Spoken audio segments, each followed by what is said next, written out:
aunque el programa marca específicamente ver la anatomía, necesitamos estudiar un poquitito o recordar lo que vieron en el módulo de músculo esquelético relacionado a la columna vertebral. Y todo esto porque muchas de las patologías que afectan la médula espinal se asientan precisamente en las estructuras óseas o incluso en las estructuras blandas, específicamente hablando los discos y ligamentos.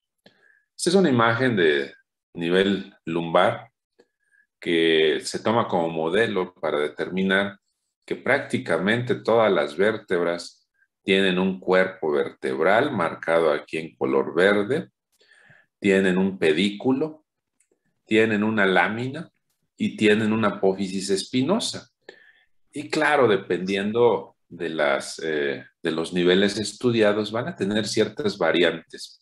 Recordar también esta estructura que se muestra aquí con el cursor, que corresponde a la apófisis articular. Esta apófisis articular se une a la vértebra superior con la finalidad de evitar deslizamientos vertebrales. Entonces, estos deslizamientos vertebrales solamente pudiesen ocurrir si existe un traumatismo severo.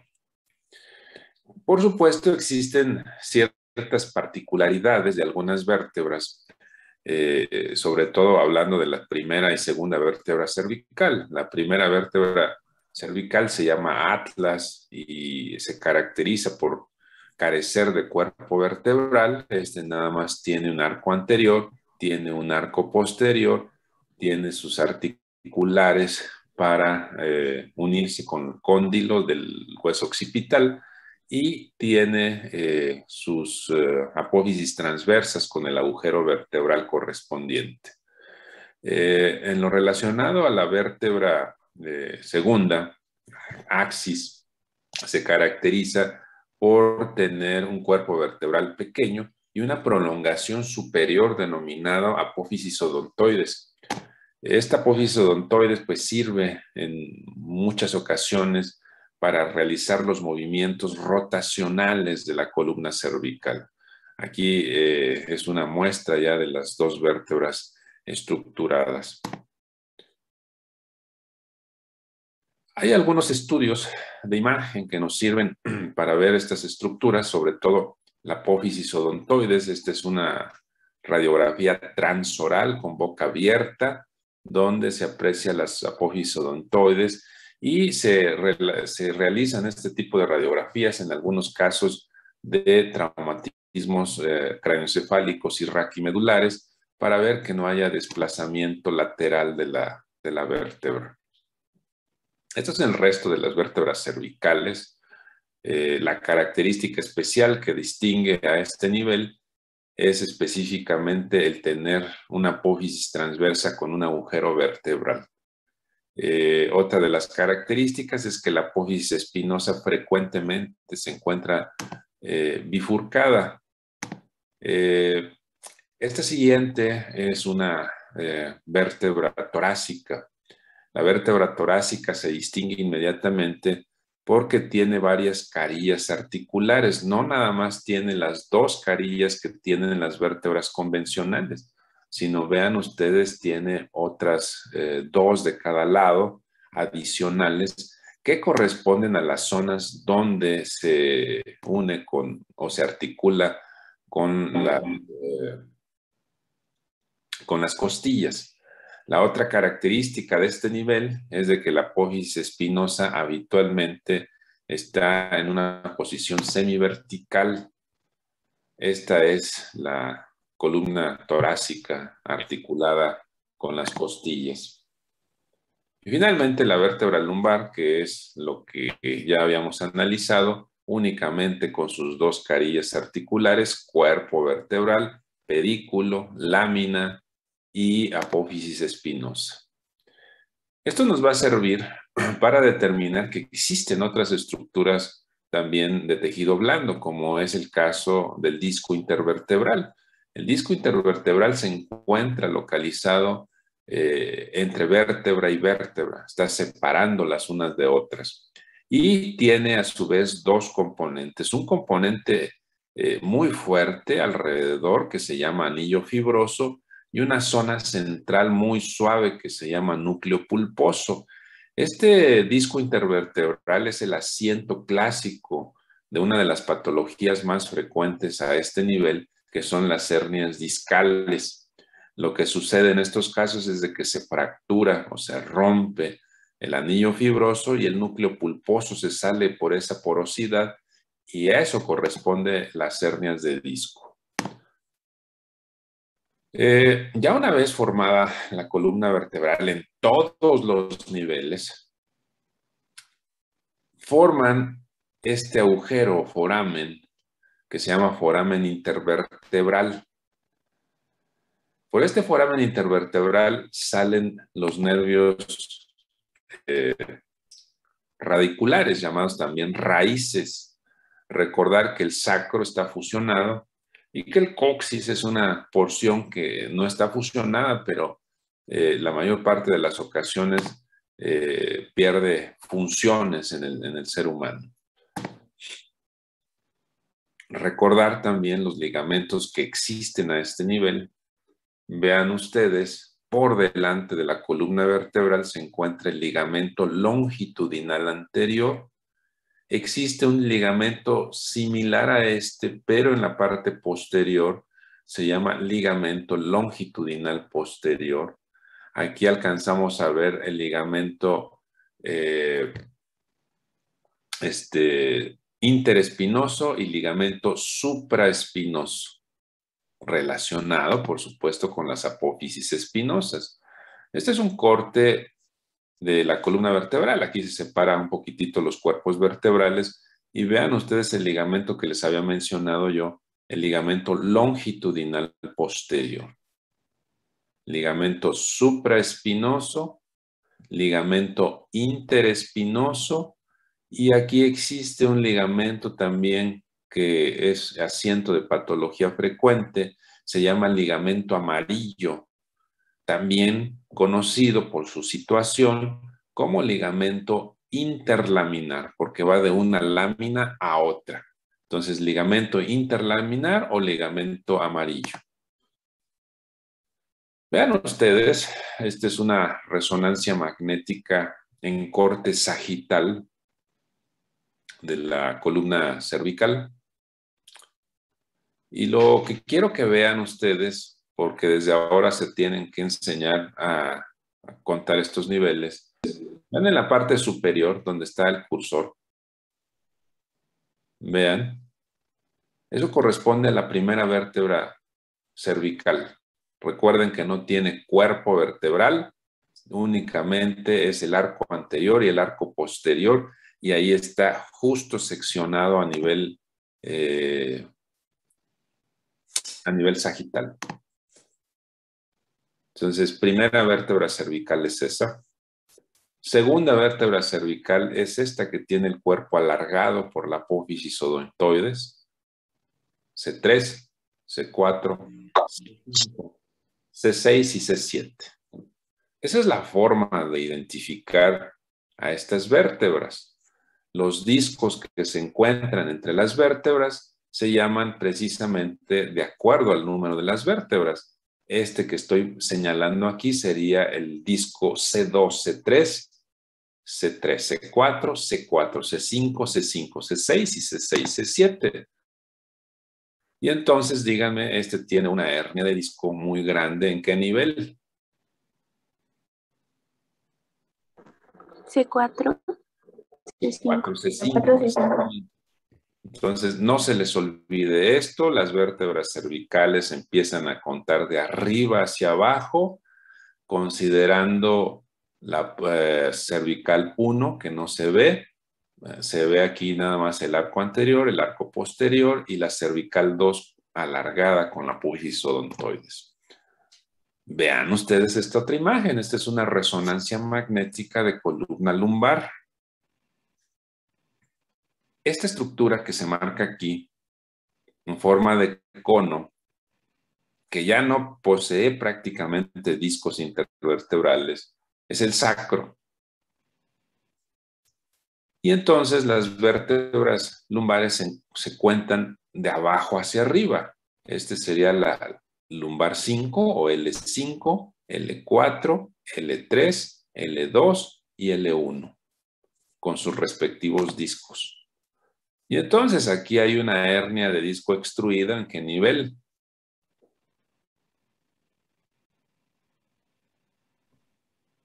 L4, L5. L4, L5, perfecto. Y esta es una imagen de resonancia magnética de la columna torácica. En estos casos no se pueden contar. Si nos ponen esta imagen, podemos más o menos dilucidar dónde se encuentran los niveles, pero lo más conveniente es contar desde arriba o contar desde abajo. Propiamente se extiende desde el arco anterior de C1 y en los adultos hasta el borde inferior de L1, llamado también L1, L2. Tiene una longitud aproximada de 43 a 45 centímetros, dependiendo de la variación de persona a persona, y un peso aproximado de 35 gramos. Vean ustedes cómo en toda la extensión de la médula espinal emite raíces hacia cada uno de los lados, llegando hasta la porción final en el cono medular a nivel de L1, L2, y de ahí hacia abajo ya no hay médula espinal, únicamente todas las raíces nerviosas inferiores que se les llama en conjunto cauda equina o cola de caballo. La médula espinal forma plexos. Hay zonas donde se forman plexos que mueven el brazo, como el plexo braquial, que mueven la extremidad inferior, como el plexo lumbar y plexo sacro. Y hay una porción final de la médula espinal que se llama cono medular. Esta distribución produce que la médula espinal tenga ensanchamientos específicos en estas zonas, precisamente porque es la zona de máxima fluencia de señales nerviosas. Vean ustedes, esta es la formación de la cauda equina, del plexo lumbar y plexo sacro.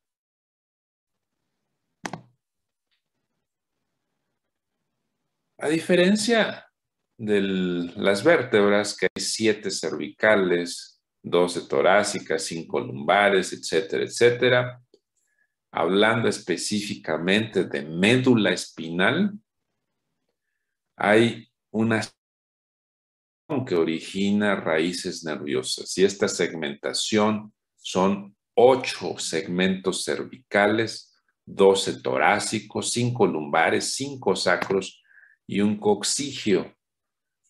Y entonces esto hace que a nivel cervical prácticamente todas las raíces nerviosas salen por arriba de la vértebra correspondiente.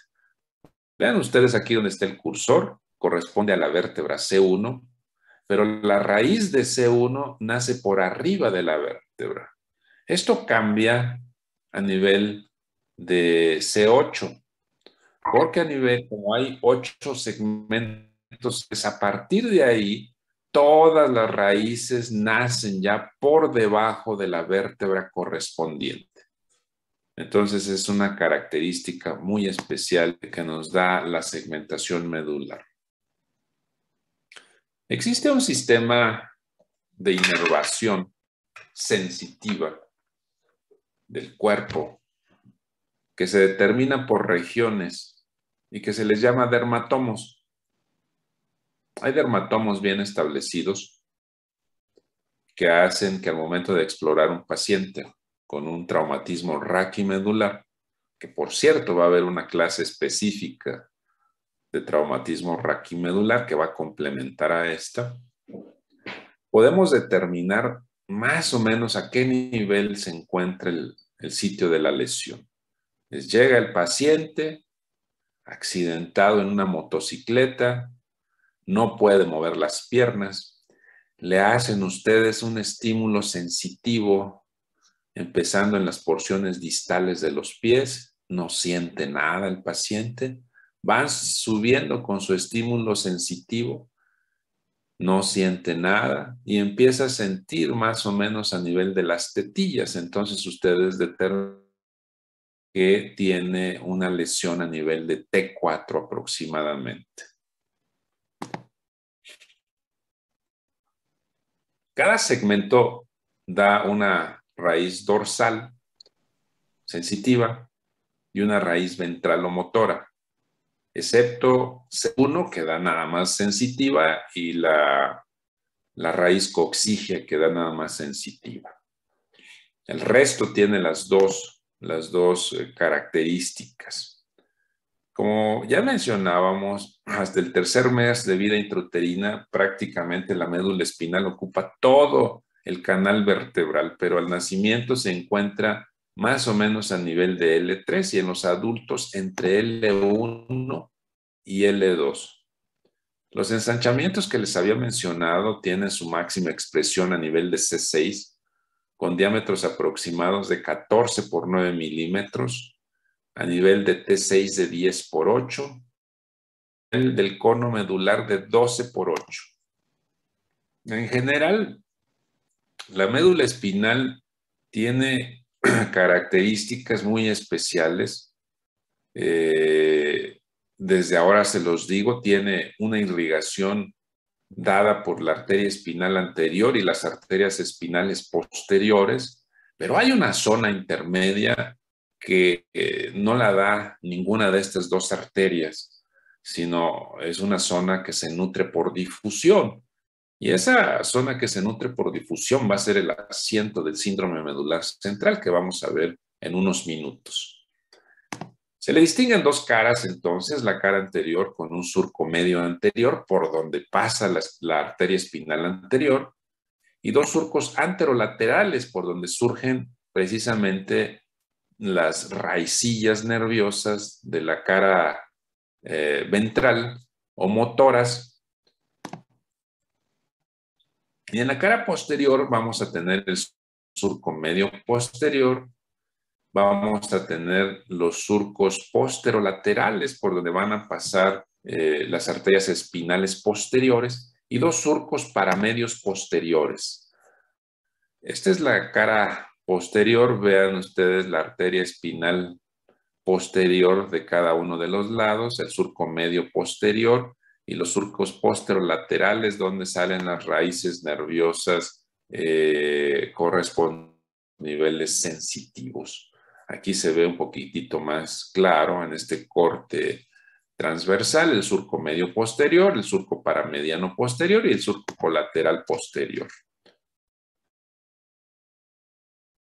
Si hacemos un corte de la médula espinal, como este que vimos aquí, va a tener una porción central formado por neuronas, por cuerpos neuronales, sustancia gris. Va a tener unas estructuras alrededor por donde pasan los haces ascendentes y descendentes, que es sustancia blanca, fascículos, fibras. Esta es la estructura. Vean ustedes, a esta estructura neuronal de la sustancia gris se le van a distinguir astas anteriores o motoras, astas posteriores o sensitivas y una zona central por donde pasa el canal ependimario.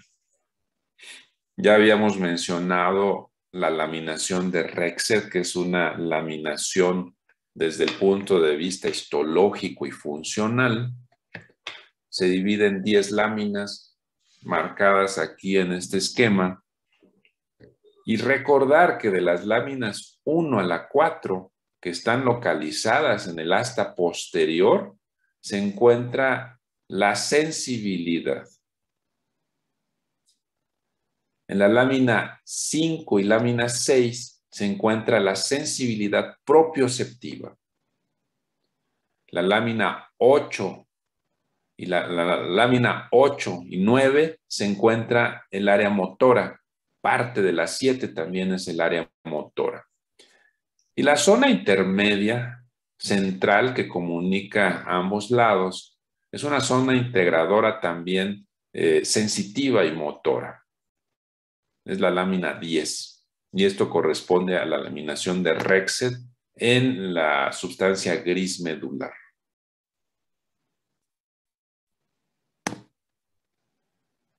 La sustancia blanca específicamente se le distinguen cordones anteriores, cordones posteriores y cordones laterales. Los cordones o haces más importantes ya los hemos revisado en varias clases. En lo que a mí corresponde, revisamos el haz córtico-espinal y el haz espinotalámico. Revisamos también los cordones posteriores, pero a esto se refiere. Se encuentra aquí la zona gris central y la zona anterior son los cordones anteriores, aquí los cordones posteriores y los cordones laterales. No es conveniente repetir aquí todo lo que ya habíamos visto de los descendentes, pero ahorita vamos a recordar algunos detalles. Los segmentos cervicales, como es normal, porque ahí bajan todas las fibras, tienen mayor cantidad de sustancia blanca y esto se va haciendo más delgado conforme van descendiendo. ¿Por qué sucede esto? Este esquema, por ejemplo, vemos aquí en la parte superior cómo descienden la totalidad de las fibras y entonces está más grueso aquí. Pero como estas fibras hacer su función en cada una de las raíces nerviosas, conforme vamos descendiendo a nivel de la médula espinal, esta se va haciendo más delgada cada vez. Entonces, a nivel cervical, la médula espinal es grande, tiene una forma oval, el diámetro transversal es mayor que la anteroposterior y tiene una abundante sustancia blanca. Se distingue en esta zona, en la parte posterior, el fascículo graciliciforme, que es el asiento de la sensibilidad propia, habíamos visto, y que se le denominan en general cordones posteriores. A nivel torácico, el diámetro es un poquito más pequeño, se reduce aquí sustancia gris y sustancia blanca. Encontramos en los niveles altos todavía parte del fascículo cuneiforme, pero para fines didácticos, dejen que estos fascículos de la sensibilidad propioceptiva se encuentran nada más a nivel cervical. El asta lateral, vamos a encontrar el núcleo intermedio lateral y característica especial de la médula torácica es que vamos a encontrar el núcleo dorsal de Clark. A nivel lumbar, es un tamaño grande, casi circular. La cantidad de sustancia blanca es mucho menor. Todavía encontramos la presencia del núcleo dorsal de Clark. Y esta es la característica de la médula en los niveles que se va recorriendo.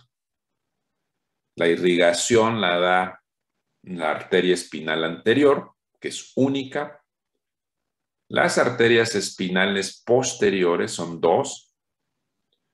Sin embargo, la arteria espinal anterior, que es rama de la vertebral, no puede, o las posteriores, no puede llevar la irrigación desde los niveles cervicales hasta la terminación de la médula espinal, porque es una arteria sumamente pequeña.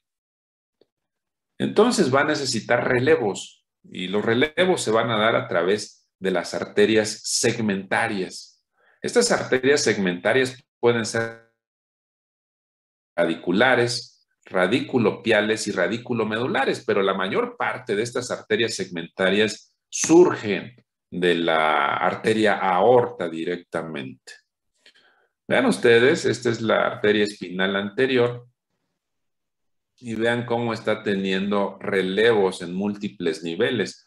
No se puede decir en qué niveles tiene relevos exactamente, porque aquí hay muchas variaciones interpersonales. Lo mismo sucede con las arterias espinales posteriores.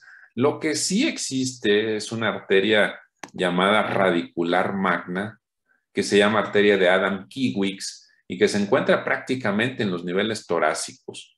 Vean ustedes, arterias con un relevo aquí que tiene de una arteria radicular y vean cómo da la irrigación prácticamente a los 2/3 anteriores de la médula espinal. Arteria espinal posterior de un lado y de otro lado da irrigación al tercio posterior, pero hay una pequeña zona que queda aquí sin irrigación ni de la anterior ni de la posterior y se da una nutrición por difusión. Esto es lo que les mencionaba, que solamente hay una arteria distintiva por su grosor que se llama arteria radicular mayor o de Adam-Kiewicz, que tiene variaciones también en cuanto a distribución, proviene de la aorta y puede identificarse entre la T8 y la T12, generalmente del lado izquierdo. Esto tiene mucha relevancia, sobre todo cuando operamos tumores de esa zona, porque si coagulamos esa arteria de Adam-Kiewicz, lo más probable es que la médula se infarte.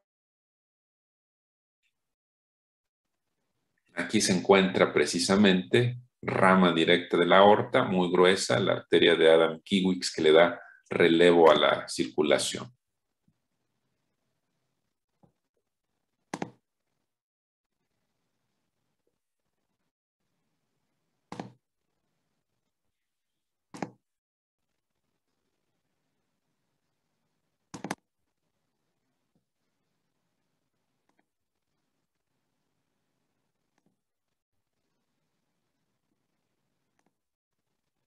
Creo que ahí se termina.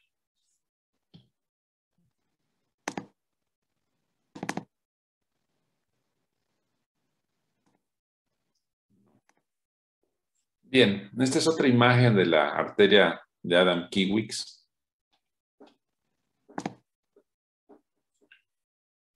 Aquí vemos nivel torácico, médula espinal, raíces nerviosas. Vean ustedes y recuerden que les había dicho que a nivel de cráneo no existe un espacio epidural real, pero aquí a nivel de la médula espinal sí existe y hay generalmente grasas y vasos sanguíneos. Vean ustedes, este es el espacio epidural. Y este es un corte, alguien que me diga de qué nivel es este corte. Es a nivel torácico. Es a nivel lumbar porque vean ustedes la diferencia. Aquí se encuentra la médula espinal y aquí ya no hay médula espinal, están prácticamente puras raíces nerviosas que se ven seccionadas. ¿Sí ven la diferencia? Entonces este es lumbar.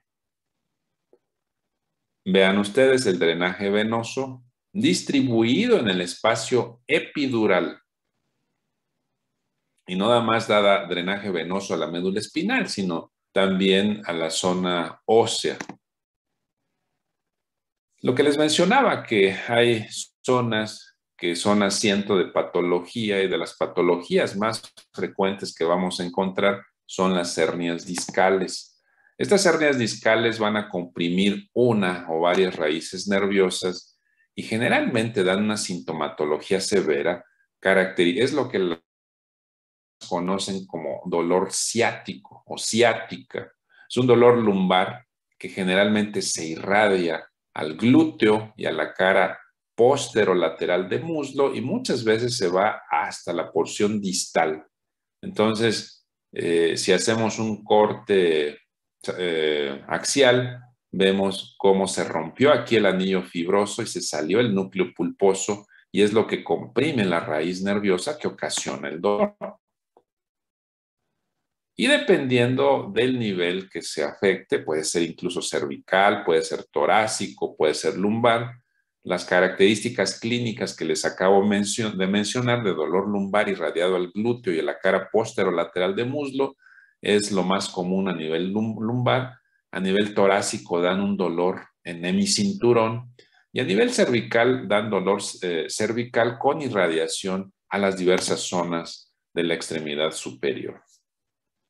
Dependiendo de la exploración clínica que realicen ya específica, van a localizar clínicamente dónde se encuentra la lesión. Normalmente lo que se hacía con anterioridad, bueno, todavía se sigue haciendo, es hacer una cirugía por vía posterior con la finalidad de abrir la parte posterior de la columna y extraer el disco. En la actualidad lo que hacemos es introducir un sistema endoscópico, como lo hacemos a nivel de los ventrículos, pero en este caso a nivel de la médula espinal, con la finalidad de no producir tanto daño en los tejidos. Esto que ven aquí es una cirugía con aumento, es decir, los instrumentos que ven aquí son instrumentos muy pequeños, muy finos, pero aquí se ven máximo por el aumento que da el endoscopio. Si estamos aquí retirando parte del ligamento amarillo para llegar prácticamente a donde se encuentra el disco intervertebral herniado. Aquí se ve un separador que estamos desplazando prácticamente las estructuras neurales medialmente y aquí entramos ya al espacio intervertebral. Este paciente específicamente tenía un disco herniado muy grande. Aquí estamos metiendo la pinza y estamos del disco intervertebral. La característica de este disco intervertebral herniado, como ya les mencionaba, el núcleo pulposo es una sustancia gelatinosa pegajosa. Sin embargo, eso que sacamos no era la totalidad de lo que se veía en la resonancia. Entonces, esta hernia de disco estaba desplazada por debajo del ligamento. Le pusimos un poquitito de agua con un catéter con la finalidad de extraer el disco faltante. Y ahí está. Este es el disco faltante, que aún así se ve pequeño, pero realmente en la resonancia es una hernia de disco extruida muy grande. Y vean ustedes, le voy a adelantar un poquitito por razones de tiempo, pero vean ustedes el tamaño de esta hernia de disco, que aunque está magnificada, de todas formas, ese es el fragmento de disco que estaba comprimiendo y ocasionando un dolor terrible al paciente. Está libre. Aquí vemos la raíz nerviosa ya sin ninguna compresión.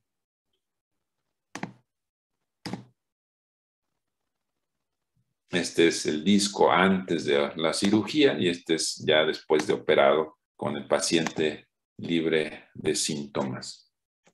No sé si tengan alguna duda hasta aquí.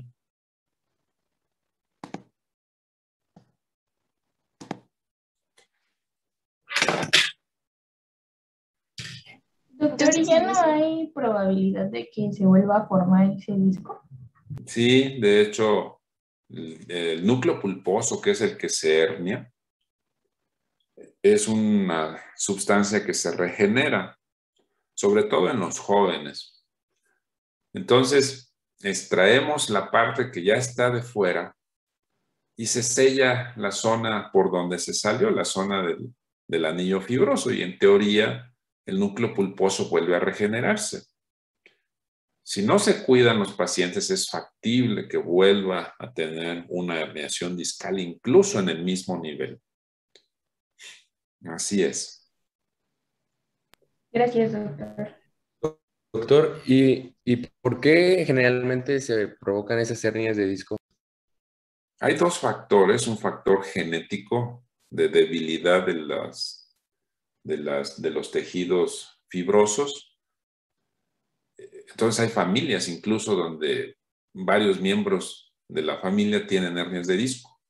Y hay otro factor que es un factor de tipo de movimiento. Entonces generalmente estamos acostumbrados a realizar movimientos de carga flexionando la columna nada más, sin flexionar las rodillas. Y esos movimientos hacen que se produzca un aumento de la presión a nivel del núcleo pulposo y este busca salida y busca salida a través de una zona que a veces se rompe y que produce la hernia. Entonces, cuando cargas cosas de manera inapropiada también es otro factor de riesgo. El sobrepeso también es otro factor de riesgo. ¿Alguna duda más?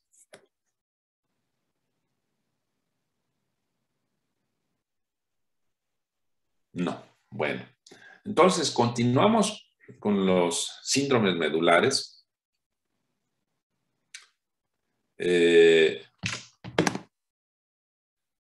Los síndromes medulares básicamente se dividen en síndromes medulares completos y síndromes medulares incompletos. Los más graves son los medulares completos. El síndrome medular completo puede ser básicamente de dos tipos.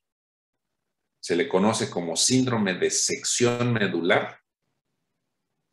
Y esta sección medular puede ser anatómica, es decir, donde la médula se corta totalmente, o puede ser funcional, donde únicamente nos da las manifestaciones clínicas de síndrome medular, pero tiene posibilidades de recuperación porque la médula únicamente está comprimida. De ahí, pues, que cuando se da este síndrome medular completo, tenemos aproximadamente, según los estudios más recientes, 72 horas de periodo dorado para operar al paciente y descomprimirlo con la finalidad de evaluar una posible recuperación. El síndrome medular completo nos da los síntomas del síndrome de neurona motora superior.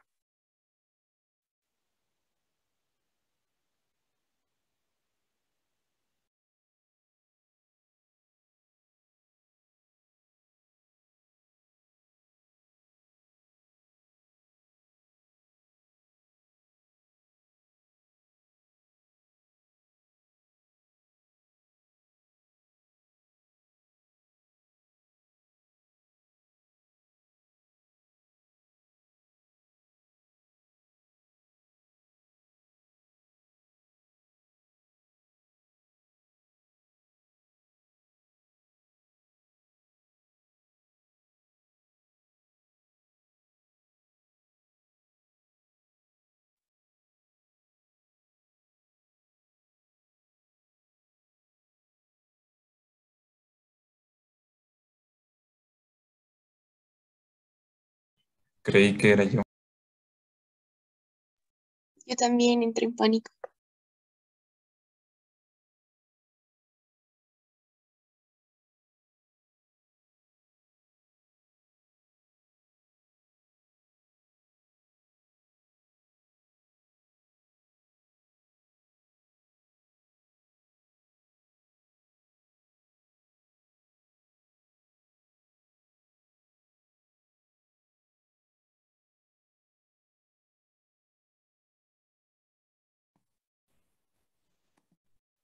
¿Se escucha lo que estoy diciendo?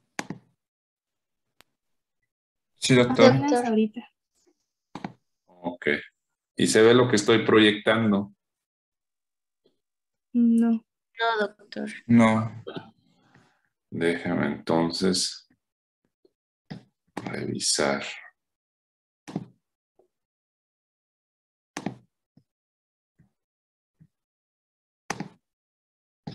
Ahora sí. Sí, ahora sí, doctor.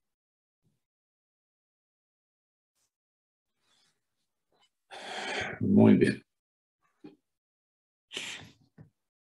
Entonces les mencionaba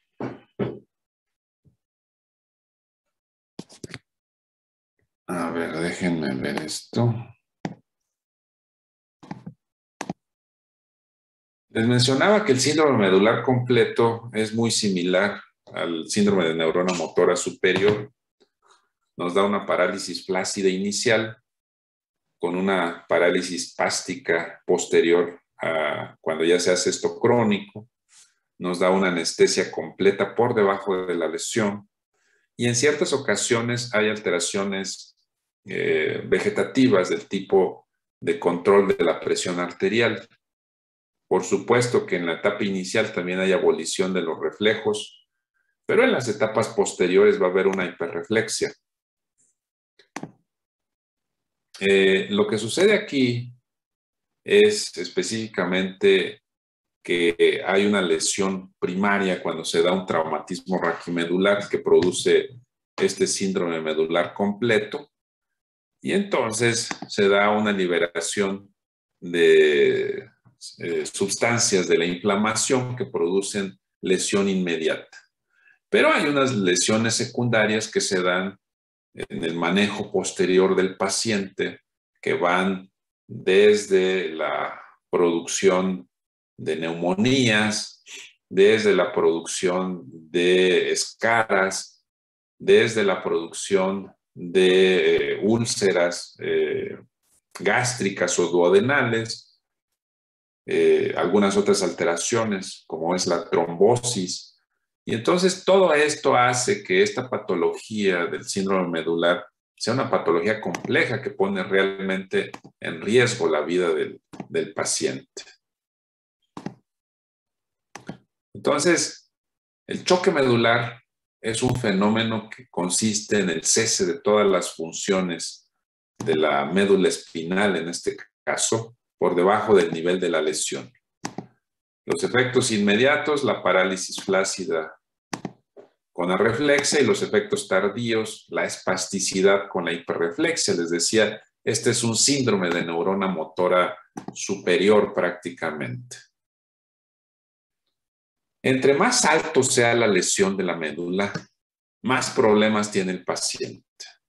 Si es una lesión cervical, pues vamos a tener una cuadriplegia, y muchas de las ocasiones vamos a tener también afección de los músculos de la respiración. Entonces se va a afectar la capacidad vital, el flujo máximo, la presión arterial de oxígeno, y la mayor parte de las veces requieren ventilación mecánica. Y entonces el síndrome medular completo, pues consiste en todos los síntomas que ya les mencionábamos, con la posibilidad de un shock o choque neurogénico. Pronóstico es muy malo, tiene una alta mortalidad. Cuando consideramos que el paciente tiene no tiene una sección anatómica, tenemos entonces 72 horas para operarlo. Si pasa de ese tiempo, las posibilidades de recuperación prácticamente desaparecen. El otro grupo de síndromes medulares se llama incompletos. Incompletos porque no dañan toda la médula espinal. Y entonces tenemos el síndrome medular anterior, el síndrome medular central, llamado también de Schneider, el síndrome de hemisección medular, llamado también de Brown-Séquard, y el síndrome medular posterior. Hay otros síndromes relacionados, como es el síndrome de compresión de nervios craneales, lesiones arteriales, síndrome de cono medular, síndrome de caudequina y síndromes radiculares que se escapan de esta clase, pero que yo sepa no tienen otra clase relacionada para ver esto, entonces se los voy a mencionar muy rápidamente. El síndrome de cono medular y de caudequina se caracteriza por una alteración sensitiva en silla de montar. En el caso de la caudequina, esta alteración sensitiva es asimétrica. En el síndrome de cono medular es simétrica. En los síndromes radiculares, ya mencionábamos, si es a nivel lumbar, se da el dolor tipo ciático.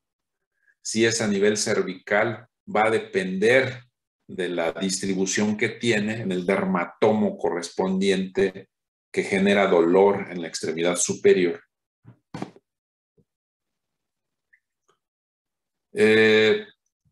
Bueno, hablando ya específicamente de los síndromes medulares incompletos, vamos a empezar con el síndrome medular central. Es el más frecuente. Más posible que se presente en traumatismos agudos por hiperextensión. Se da más frecuente en adultos mayores porque los adultos mayores tienen ya un estrechamiento crónico del canal medular, generalmente a nivel cervical.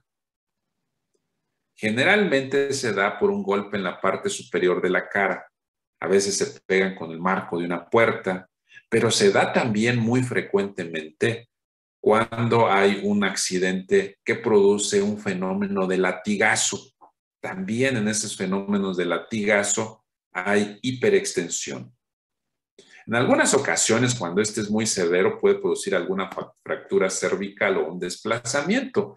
Este es el mecanismo por el cual se produce este síndrome medular central. Hay una hiperextensión de la columna cervical. Y entonces ya les mencionábamos que la parte central de la médula espinal, muchas veces la irrigación ni se da por la arteria espinal anterior ni por las espinales posteriores, entonces la irrigación es por difusión. Y de ahí se originan precisamente la mayor parte de estos síntomas por falta de circulación a ese nivel. Y entonces el cuadro clínico se caracteriza por una disminución de la fuerza de las 4 extremidades, pero predomina en las extremidades superiores. Síntomas sensitivos va a depender mucho del nivel de la afección, entonces van a ser síntomas sensitivos muy variables, pero aquí lo que más se caracteriza es el trastorno motor. Paresia o parálisis de extremidades de predominio en extremidades superiores. Si la afección es severa, puede haber incluso disfunción de esfínteres, generalmente va a haber retención urinaria.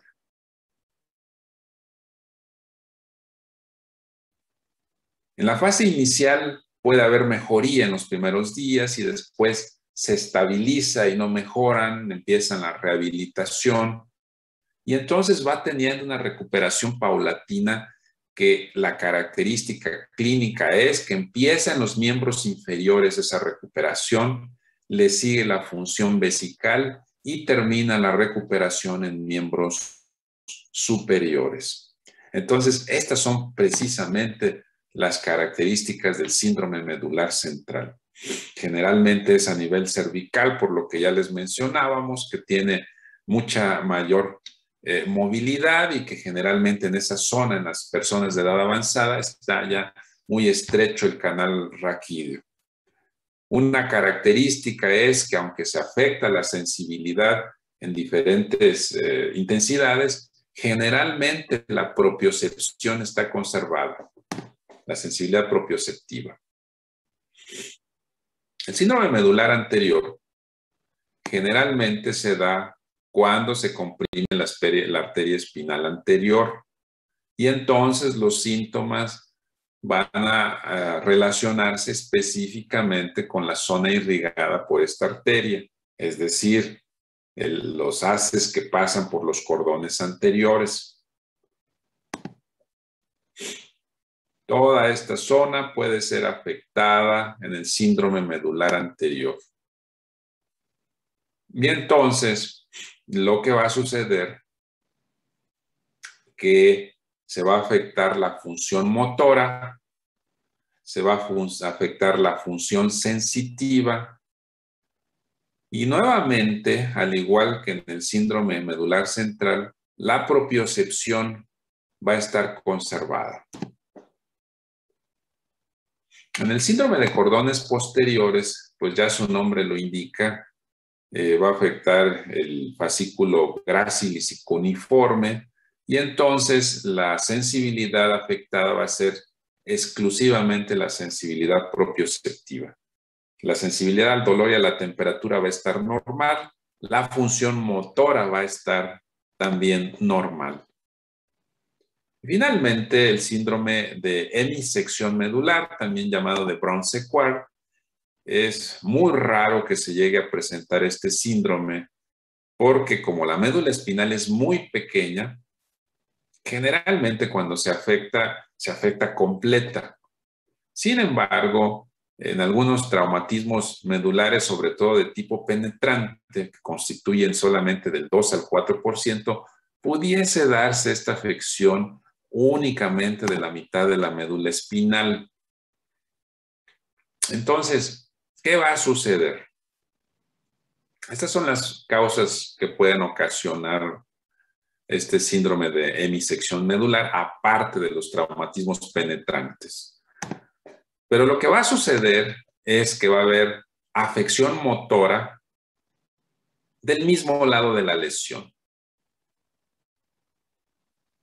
Va a haber afección sensitiva de tipo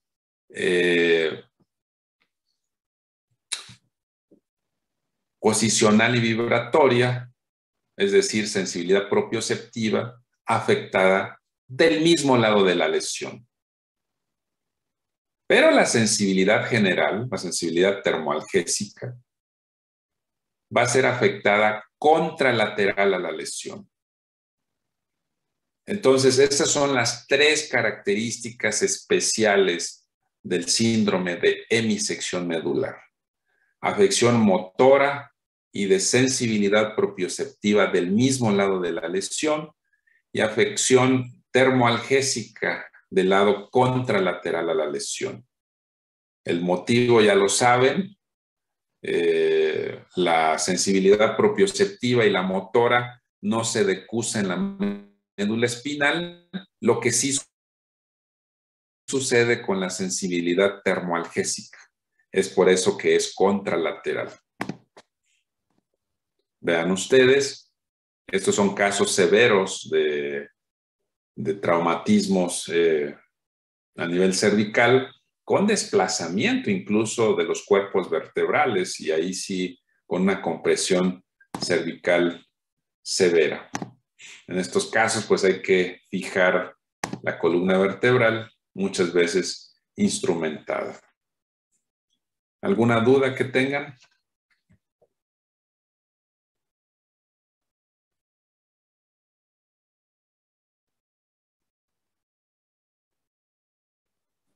Creo que no, doctor. Disculpe, doctor.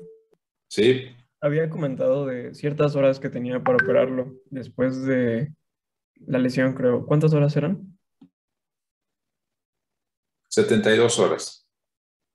Es el tiempo dorado que le dicen habitualmente.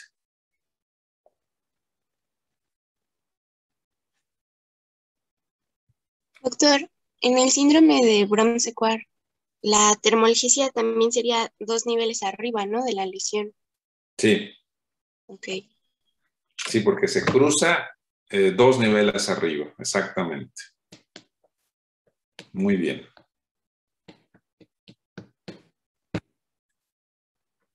Bueno. Entonces terminamos el día de hoy. Creo que ya no les debo ninguna clase, ¿o sí?